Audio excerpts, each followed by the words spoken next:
A gente começa falando sobre igualdade de gênero, Eduardo Costa. Olha só, o presidente Lula sanciona hoje a lei que determina a igualdade salarial entre homens e mulheres que exercem a mesma função no trabalho. O projeto, de autoria do próprio governo, foi aprovado com modificações pelo Congresso Nacional no início de junho. A nova lei modifica as leis do trabalho e prevê multa maior para empresas que descumprirem a igualdade salarial. Em caso de reincidência, enfim, que é aquela toda questão multa e tal. Eduardo, te dando bom dia e perguntando para você, precisa mesmo de uma lei para isso? É necessário? Bom dia para todo mundo. Engraçado, né? Chega a ser assustador que a gente precise de uma lei para isso. Mas pelos relatos que tenho e pela percepção que tenho, é preciso, nós precisaríamos ter outra lei, sabe? Porque, na verdade, eu não encontro muito, por exemplo, uma repórter de rádio e um repórter de rádio ganhando diferente. Essa lei, até onde eu entendo, ela está estabelecendo punição para quem não respeitar a igualdade salarial entre gêneros. Isso eu não vejo com muita frequência. O que eu percebo é falta de mulheres e negros na direção.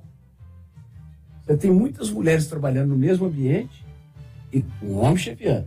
Por isso eu saúdo com muita ênfase esta atitude da Gerdau, que por sinal tem um senhor, que é um mineiro, Gustavo Werneck, cara muito diferenciado, e ele já decidiu que vai botar mulher no comando, nos postos de comando. Inclusive já botou um engenheiro de 43 anos como a primeira dirigente de uma siderúrgica. Então, é inacreditável, por isso que eu concordo muito com a sua pergunta, é inacreditável que tenhamos que fazer essa lei no ano de 2023. E penso que precisamos de fazer uma outra, pegar cotas da direção. É doido, mas vamos precisar. Fazer as mulheres chegarem aos postos de comando, meu caro. Ô Rita Mundinho, dando um bom dia para você e perguntando a sua leitura sobre essa lei que deve ser sancionada hoje pelo presidente Lula antes da viagem, né, para a cúpula do Mercosul. Bom dia. Bom dia, Júnior. Bom dia a todos. Eu fico aí com as palavras do Eduardo, mas só que botando mais uma pimentinha nessa conversa, quando a gente olha, quer dizer, o Brasil é a cara, né, do seu Congresso. Então, quando a gente olha na política, as mulheres são também alijadas, né? Agora está havendo esse esforço para aumentar a participação das mulheres na política. E tudo, Júnior, Eduardo, Lucas, Ricardo, as decisões são políticas e as consequências são econômicas. Então, a gente tem que, né, começar aí pelo empoderamento das mulheres na política. O Mal Camargos, e para você, é necessário mesmo uma legislação, conversar mais sobre esse assunto? Além da lei, precisa de mais outra coisa? Como é que você vê isso? Bom dia. Foi uma promessa do dia 8 de março, Dia Internacional da Mulher, quando o presidente Lula pautou essa lei, mandou para o Legislativo logo em seguida e foi aprovado nas duas casas. Mostra a importância do tema. Origem no Executivo, uma aprovação rápida no Legislativo e agora a sanção da lei. Por que o tema foi urgente? Porque urge mesmo. Urge porque a discriminação das mulheres é real. O IBGE agora vai trazer um novo censo e, mais uma vez, comprovará que as mulheres recebem menos do que os homens. São trabalhadoras e trabalhadores exercendo a mesma função com remuneração diferente. E agora, um espaço para a justiça.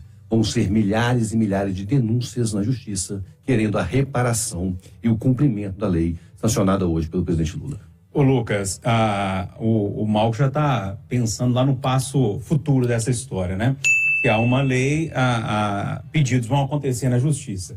E aí a gente tem todo um problema com muitos pedidos na justiça, com processos que não são julgados, enfim, é muito mais trabalho, né, para a justiça do trabalho.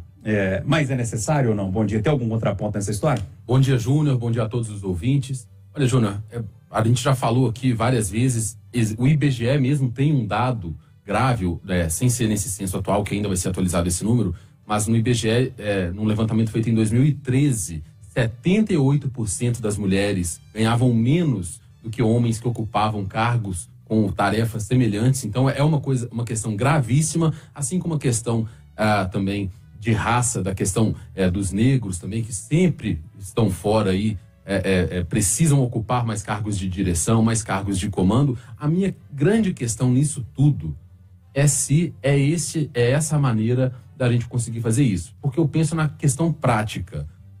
Se não for acionando a Justiça do Trabalho, por exemplo, se não for gerando mais esse excesso de ações na Justiça Trabalhista, como é que vai ser feita essa fiscalização na prática de uma lei como essa? Eu acho que a gente tem que combater essa desigualdade de gênero, de raça, nos espaços, combater essa diferença de salário com políticas públicas, principalmente na conscientização e dando espaço às mulheres capacitadas de conseguirem ali alçar seu nome dentro de empresas, dentro de companhias, dentro do Estado, dentro da política. É hora das políticas públicas passarem muito por esse lado. Eu acho interessante essa lei, mas não sei se é esse o caminho para a gente conseguir fazer isso. Eu sei que na Islândia existe uma lei bem semelhante, mas que até na Islândia, eu estava pesquisando, eles tiveram algum problema na execução disso, porque não é fácil. Como é que você entra em todas as empresas e vai batendo nome por nome, homem e mulher, faz a mesma coisa ou não faz? Na prática é muito difícil. O discurso é muito legal, mas vamos ver como é que vai ser isso no dia a dia, na prática, depois de ser sancionada. Quer matado? Sim, no que toca a diferença entre discurso e prática, Júnior, um bom exemplo é a advogada mineira, nascida em Itaiobeiras, no norte de Minas, Edilene Lobo. Ao nomear o Zanini para o STF, tudo bem, advogado dele de confiança. Agora, o Lula tinha 2 vagas no TSE. A Edilene é advogada especializada em direito eleitoral, trabalha para o PT. Deu para ela o cargo de ministra substituto do TSE. É um consolo, porque pelo menos é a primeira mulher negra que chega lá. Mas deixou de marcar um golaço botando essa mulher como titular do TSE. Porque ela está qualificada, é mulher, é negra e é petista, senhor Júnior. Eduardo, pode não ter sido um golaço, mas que foi um gol significativo. Foi a justiça precisa de mudar, como você bem disse. A justiça, assim como é a política, também é feita de homens e brancos. Mulheres e negras são muito bem-vindas nas decisões decisórias, que vão julgar o quê?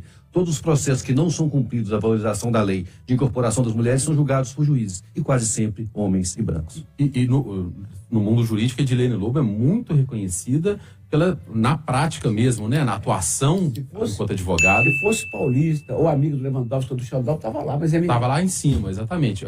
O Lula está com a ideia aí da segunda indicação para a cadeira ser uma mulher negra. Vamos ver. Quem sabe também a Edilene Lobo não aparece entre as cotadas aí. Ele vai quebrar minha língua e eu vou adorar. Pegar uma conclusão que foi um gol feio.